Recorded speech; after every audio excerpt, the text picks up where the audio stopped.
Hello बच्चों। आज हम पढ़ने जा रहे हैं कविता उत्साह और अट नहीं रही है। ये कविता सूर्यकांत त्रिपाठी निराला द्वारा लिखी गई है। उत्साह कविता में कवि ने बादलों को क्रांति दूत मानकर उनमें क्रांति और नई चेतना लाने की शक्ति का आह्वान किया है। उन्होंने बादलों के माध्यम से सोए हुए आलसी और कर्तव्य विमुख लोगों को क्रांति लाने के लिए भी प्रेरित किया है।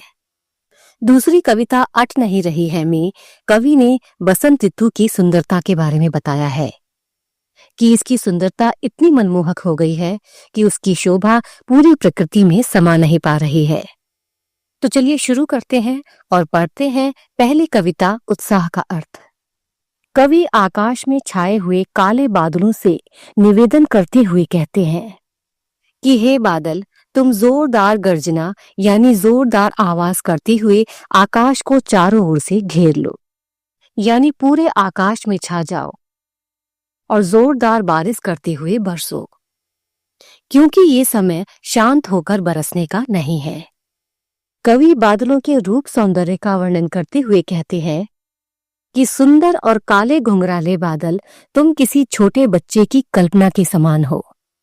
जिस प्रकार एक छोटे बच्चे की कल्पना पल पल बदलती रहती है और हर पल उनमें नई नई बातें या कल्पनाएं जन्म लेती हैं, उसी प्रकार तुम भी आकाश में हर पल अपना रूप यानी आकार बदल रहे हो।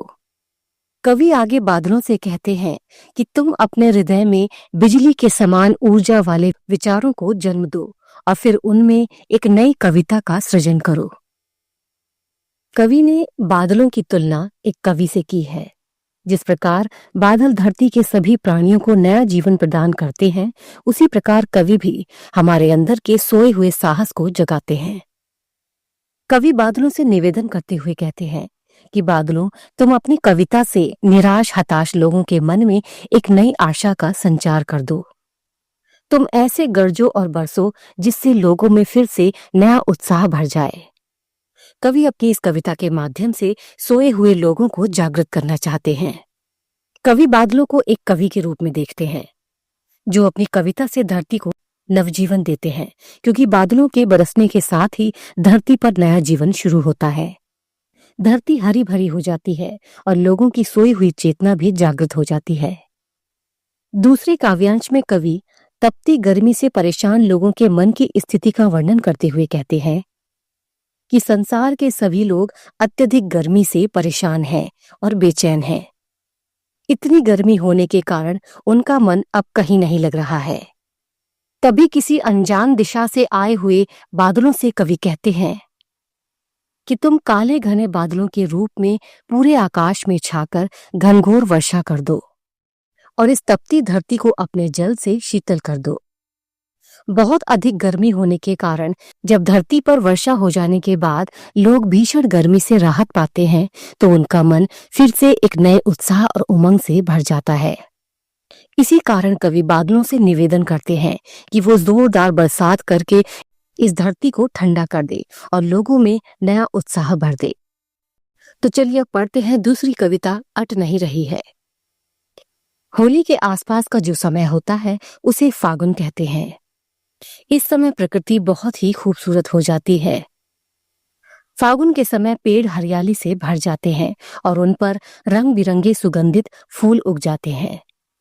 इसी कारण जब हवा चलती है तो फूलों की नशीली खुशबू उसमें घुल जाती है।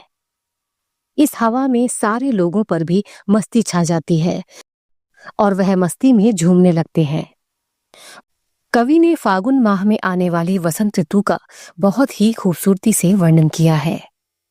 कवि कहते हैं कि फागुन की आभा यानी सुंदरता इतनी अधिक है कि उस पर से नजर हटाने को मन ही नहीं करता। कोई भी अपने आप को इसका आनंद लेने से रोक नहीं पा रहा है। फागुन की सुंदरता इतनी अधिक बढ़ गई है कि यह पूरी प्रकृति में समा ही नहीं पा रही है। कहने का ये अर्थ है कि वसंत ऋतु में प्रकृति बहुत ही सुंदर लग रही है और प्रकृति में होने वाले इस बदलाव से प्राणी बहुत खुश है। दूसरे काव्यांश में कवि ने उस समय का वर्णन किया है जब वसंत ऋतु में हर ओर हरियाली और फूलों की खुशबू फैल जाती है। उस समय कवि को ऐसा लगता है मानो जैसे फागुन खुद ही सांस ले रहा हो और अपने सुगंधित वातावरण से हर घर को महका रहा हो। कवि फागुन से कहते हैं कि कभी कभी मुझे ऐसा लगता है जैसे तुम आसमान में उड़ने के लिए अपने पंख फड़फड़ा रहे हो। कवि वसंत ऋतु की सुंदरता पर मोहित हो गए हैं, इसीलिए वो कहते हैं कि मैं अपनी आंखें तुमसे हटाना तो चाहता हूँ, लेकिन मेरी आंखें तुम पर से हट ही नहीं रही हैं। तीसरे काव्यांश में कवि वसंत ऋतु में चारों ओर के मनमोहक वातावरण का वर्णन करते हुए कहते हैं कि इस मौसम में सभी पेड़ पौधों की शाखाओं में नए नए कोमल पत्ते निकल आते हैं, जिस कारण चारों ओर पेड़ हरे और लाल रंग के दिखाई दे रहे हैं, क्योंकि पेड़ों पर हरे पत्तों के बीच लाल फूल उगाए हैं।